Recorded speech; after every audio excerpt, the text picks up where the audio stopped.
ألف الصلاة والسلام عليك يا حبيب الله محمد.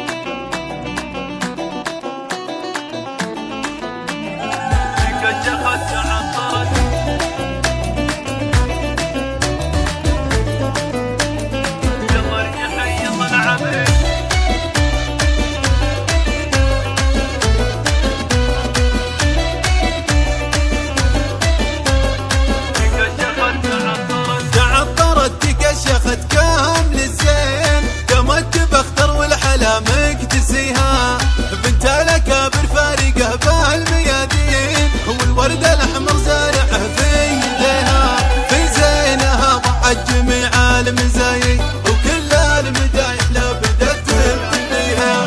متفرده تكتب خطاها العناوين في زينها الطغي ما شاء الله عليها في ذوقها واخلاقها جان باللين في اسلوبها فخامة ترتديها الخد مثل البرق والعنق والعين كل الصفات النادرة تعليها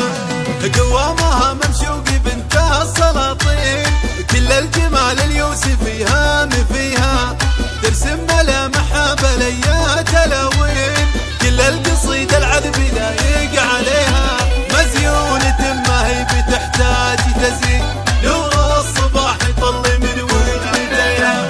فيها الحياة والطيب والستر والدين حتى القمر تقدر تضمها يديها تتعب مزاياها القمر والدواوين كن الحلا والزين محصور فيها الله يطول عمرها عوام وسنين هذه هي القصيدة ينعميها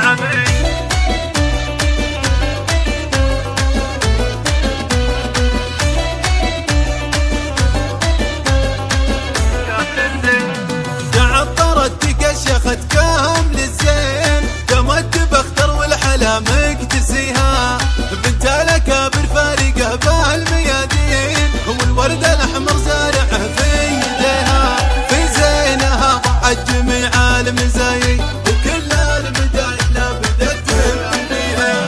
متفرده تكتب خطاها العناوين في زينها الطغي ما شاء الله عليها في ذوقها واخلاقها جان باللين في اسلوبها فخامة ترتديها الخد مثل البرق والعنق والعين كل الصفات النادرة تعليها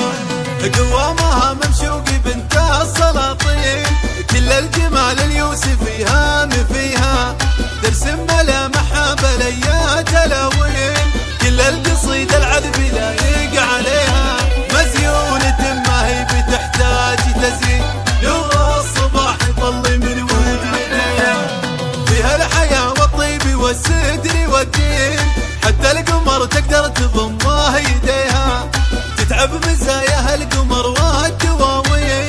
كن الحلا والزين محصور فيها الله يطول عمرها عوام وسنين